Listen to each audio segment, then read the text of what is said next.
Praise the Lord. இந்த காலை வேளைக்காக ஆண்டவருக்கு நன்றி செலுத்துகிறேன். நாம் இணைந்து இந்த காலையில் ஆண்டவரை நோக்கி பார்க்க கர்த்தர் தந்த நல்ல தருணத்துக்காக ஆண்டவருக்கு நன்றி செலுத்துகிறேன். இந்த நாளிலும் உபாகம புஸ்தகம் 28ஆம் அதிகாரம் அதனுடைய 8வது வார்த்தையை வாசிக்கிறேன். கர்த்தர் உன் களஞ்சியத்திலும் நீ கையிடும் எல்லா வேலைகளிலும் கர்த்தர் உனக்கு ஆசீர்வாதத்தை கட்டளையிடுவார். நம்முடைய களஞ்சியம் ஆமென் ஆசீர்வதிக்கப்பட வேண்டுமானால் நம் கையிட்டு செய்கிற வேலை ஆசீர்வதிக்கப்பட வேண்டும்.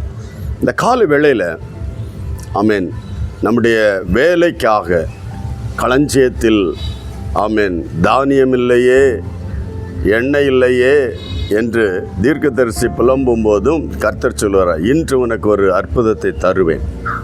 ஆனால் இந்த கால வேளையில் நாம் கையிட்டு செய்கிற கடந்த ஆண்டு முழுவதும் இந்த நாளில் நீங்கள் நினைத்து பார்த்தீங்கன்னா கடந்த 9 மாதங்களிலும் வெறுமை. இந்த 10வது மாதத்தில் ஆண்டவர் நமக்கு எந்த ஆசீர்வாதத்தை வைத்திருக்கிறார்?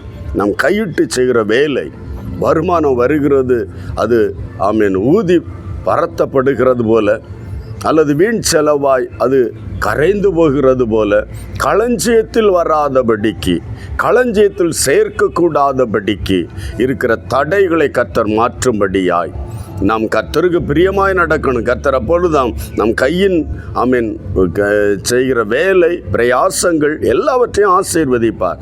அது ஆசீர்வதிக்கப்படும் போது மட்டுமல்ல, களஞ்சியம் ஆசீர்வதிக்கப்பட வேண்டும். ஹல்லேலூயா. நம்முடைய பேங்க் பேலன்ஸு ஒன்றுமில்லாமல் அன்றன்றுள்ள அப்போ மட்டும் நமக்கு கிடைக்கிறது நிலைமை அல்ல. கர்த்தர் நமக்கு ஒரு வார்த்தையை தருகிறார், உன் களஞ்சியத்தை நான் ஆசீர்வதிப்பேன்.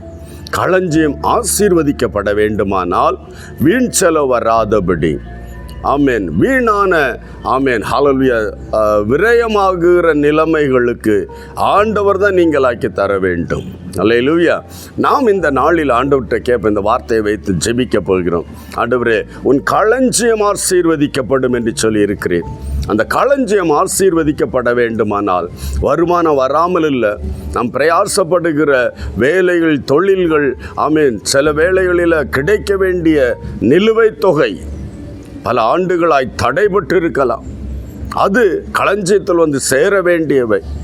இந்த கால வேளையில் ஆண்டவர்கிட்ட சொல்லுவோம், இந்த வார்த்தையை வைத்து, அன்பு தகப்பனே, களஞ்சியம் ஆசீர்வதிக்கப்படும் என்று சொல்லியிருக்கிறீங்களே, நான் கையிடும் செய்கிற வேலை எல்லாவற்றிலும் அந்த ஆசீர்வாதத்தை தருவேன் என்று சொல்லியிருக்கிறீரே.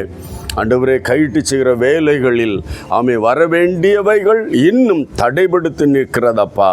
அந்த தடைகளை நீக்கி களஞ்சியத்தை ஆசீர்வதி. கையிட்டு செய்கிற வேலை ஆசீர்வதியும் என்று சொல்லியிருப்போம். அதன் வருமான மார்க்கங்கள் அங்காங்கு தேங்கி கிடக்கும், இல்லையானால் வந்தது வீணாய் செலவழிக்கப்படும். அப்படிப்பட்ட நிலையிலிருந்து என் அன்பு தகப்பனே, என் வாழ்வில் என் களஞ்சியத்தை நீங்கள் ஆசீர்வதித்து தாருங்கப்பா. ஆமேன். வீண் செலவு வராதபடி உழைத்த உழைப்புக்கு ஏற்ற ஊதியம் வருமானங்கள் தடையில்லாமல் கிடைக்க ஆண்டவர் எனக்கு உதவி செய்யும் என்று எல்லாரும் இணைந்து ஜெபிக்க இந்த வார்த்தையை சொல்லி ஜெபிக்க போகிறேன். ஜெபிப்புமா?